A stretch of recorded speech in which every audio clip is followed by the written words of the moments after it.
What's going on, everybody? I'm Tank, and this is another episode of Roadie Reactions.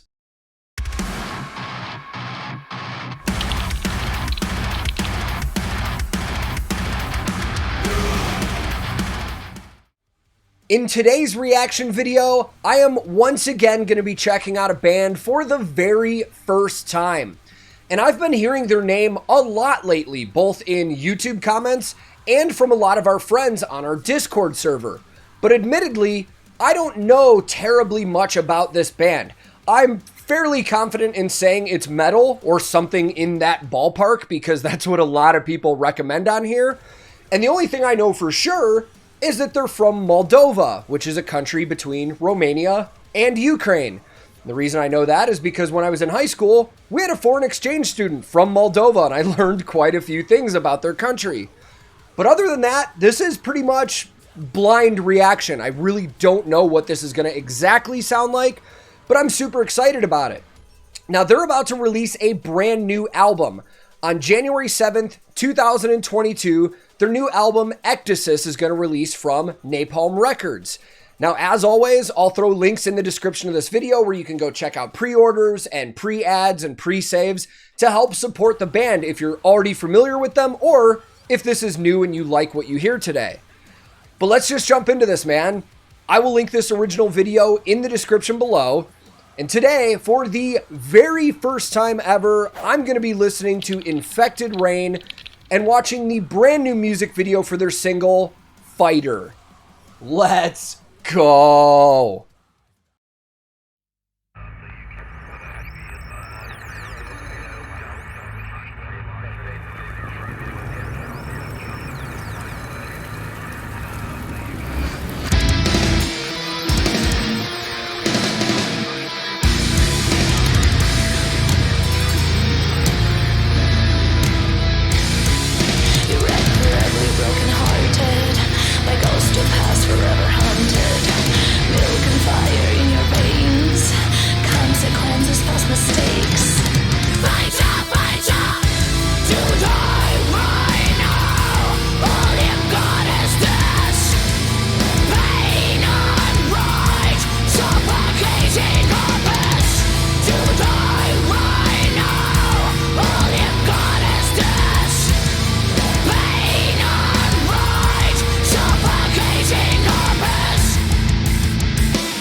I'm not going to lie, right away, it didn't start how I thought it was going to. With that build-up, I thought there was going to be like a massive drop into like a really kind of like up-tempo double bass part, super fast picking, stuff like that. That was kind of interesting that it caught me that off guard. I think I recognize her, actually. I think she comes up on a lot of my suggested feeds on my Instagram and stuff because of listening to a lot of Jinjer and Spirit Box and stuff like that. She's got a very unique harsh vocal tone to it, and I really like it. Right off the bat, my frame of reference kind of reminded me of like older Otep for sure. I'm curious to see where this goes because we're only a minute in. Going into that next part, I heard a little bit of guitar work, so we might get something a little more intricate than what we've heard, but I'm already intrigued to see where this is going to go.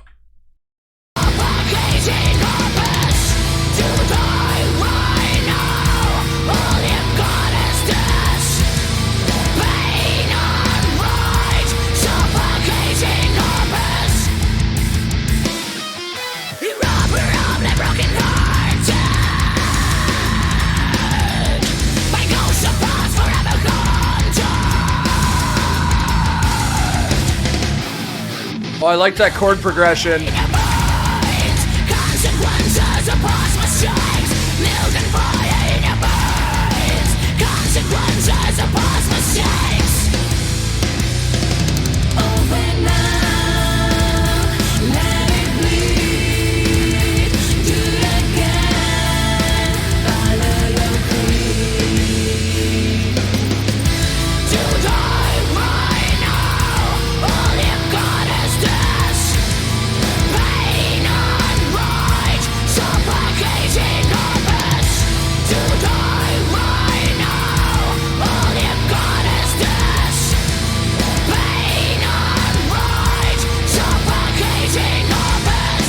You know what's really cool about that part musically is while she's delivering her harsh vocals,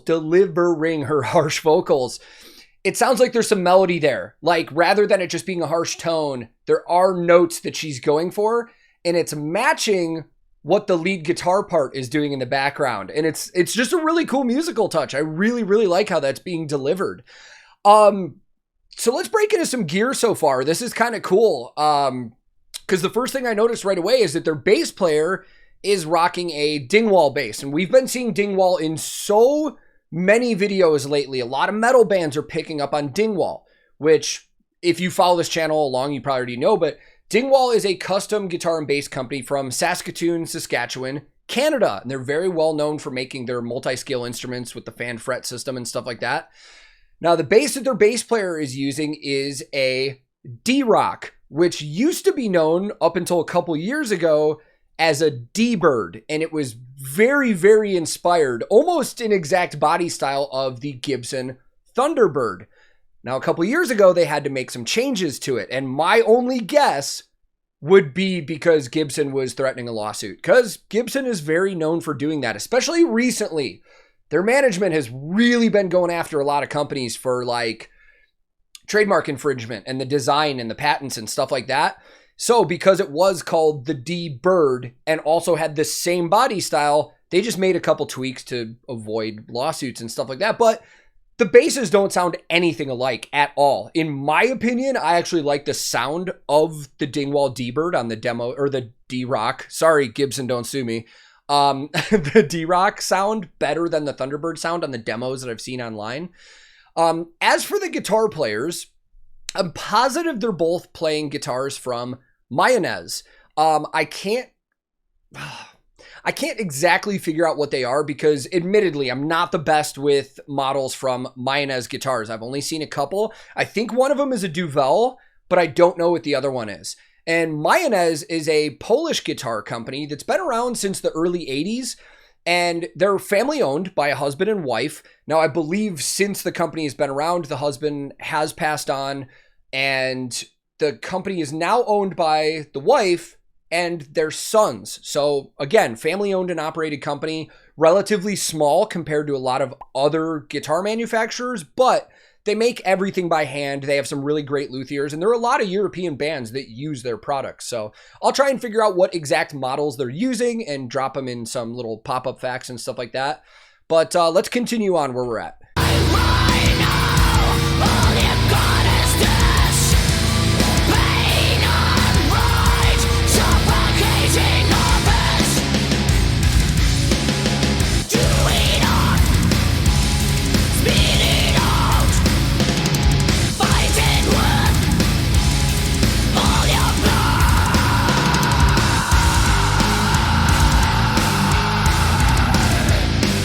Yeah, that's for sure the vocalist that keeps popping up on my Instagram feed.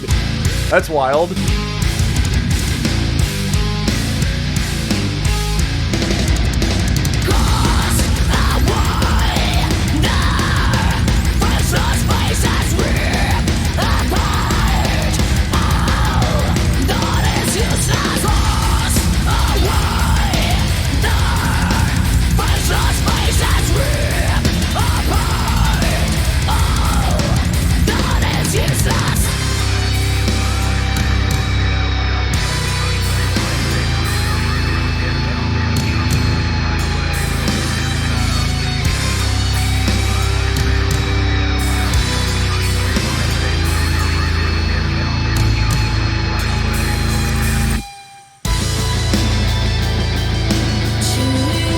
Before we get into this part, that sounds like that's going to be a wild change. I really like the imagery in this video. It's reminding me of something, and I can't put my finger on it. I think it might be like from something recent that KoRn did too, where they had like, I don't necessarily think it was like ropes that they're all tied to, but something similar. But it's really cool. I like it. Probably super fun for them to film too. So the last piece of gear that I honestly can't figure out a lot of is their drummer. Haven't seen a lot of clear shots. No noticeable markings on the drum kit on what it could be. If I had to take a guess, just based on kind of how the hoops and how it looks, it might be a Tama, but I don't know that for sure. So I'll try and look it up. I think I saw a Peisty logo on one of the symbols, so we could assume that he might be using Peisty symbols. But again, I'm not 100% confident in that. It's been really quick shots, but I'll still try and keep an eye open. And if I can't figure it out, as always, we'll try and do some research and pop it up in there. This has been kind of a slow build. Like, it's been progressively getting more headbanging worthy, if that makes sense. Like, just to me, like, very vibey up until about halfway through this song, and then we started getting those heavier, chuggier riffs right in the middle there. Now it sounds like we're going to break down into something really melodic. So I'm curious to see where this goes. So let's keep going.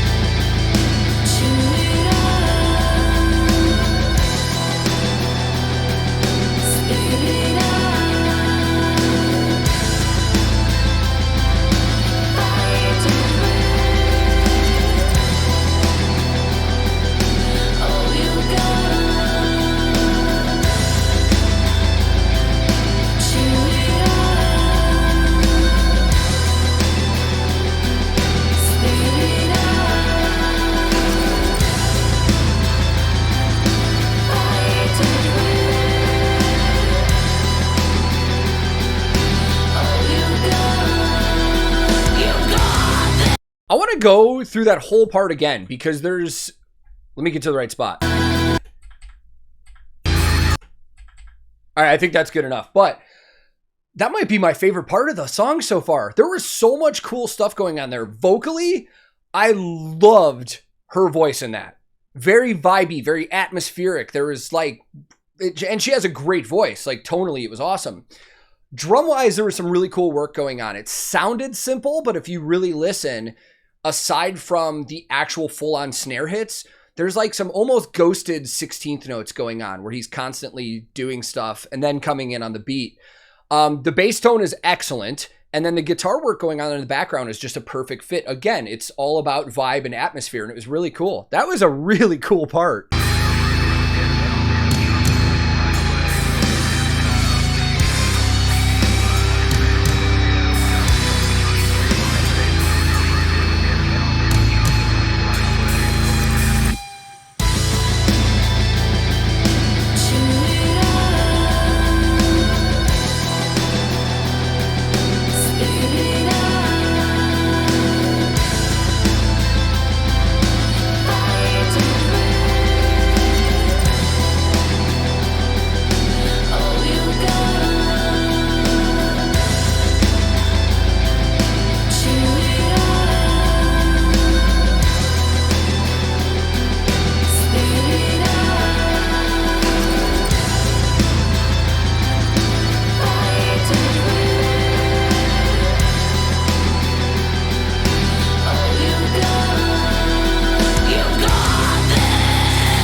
All right, man. Let me sit here and think about a couple things for a second, and then let's go talk about it. One of the hardest things for a label and a band to do is decide on what single they're gonna release to the public. because the entire job of a single release like this is to get current fans interested in new stuff that's coming out, and to also hook new fans that have never heard of the band before. And I will say, the single did its job. I'm very interested in listening to more of this band, because there was a lot of stuff in that I really enjoyed. Now, full honesty, the song itself didn't really kick me in my teeth or anything like that, but it's definitely a grower. We've talked about this a lot on this channel. There are times where the first time you hear a song, it may not hit you and really affect you like it will after you hear it a couple more times. And I feel like for me personally, this is going to be one of those songs where I hear it a couple more times and there's going to be more and more things that I hear that I'm really going to love. But as for the things that I already love about this, first of all, I really like her voice. She's got a great clean tone. And as I said in the video, her harsh vocals are very unique. And that's a very good thing to have in the metal community. This is the kind of voice where if I heard another one of their songs and didn't know it was them, I think I would recognize it immediately just from the tone of her vocals. Again, great thing to have that sets you apart from other bands. Musically, I thought there were some really cool parts going on in there, and I thought the tones on everything were great, man. And like I said, I'm very intrigued to hear other things from this band because they have been around for over 10 years. There's probably quite a few albums that I can go check out. But I would probably say keep on the lookout because I want to check out more very soon. So we're probably going to get some more Infected Rain on the channel very soon. They probably have another recent single to support this album. And just as a reminder, for those of you that are fans or those of you that are hearing them for the first time, there is a brand new album coming out on January 7th, 2022 from Napalm Records. I will have links below where you can pre-order, pre-save, pre-add, and directly help out the band. And I will also have all of their social media links. I always encourage people to follow the bands they like on social media because you'll be the first to hear news directly from the band and see where they're touring and stuff like that. So, hopefully a lot of you guys enjoyed that. Thank you very much for watching. And if this is your first time here, feel free to click subscribe. I release new videos all the time. Subscribing is free and it helps my channel out a ton. If you liked this reaction, I would greatly appreciate the like as that also helps out. But if you disliked it, no big deal, man. Thank you very much for your time. You are free to click dislike and move on. I'm also on a ton of different social media. I have a Discord server that a ton of us hang out on often. I have a Twitch where I stream everything from video games to bass playing, guitar tech work, and reactions. So if anybody's interested in all that, I'll throw links in the description below. My handle on everything social media is @TankTheTech. Thank you so very much for watching.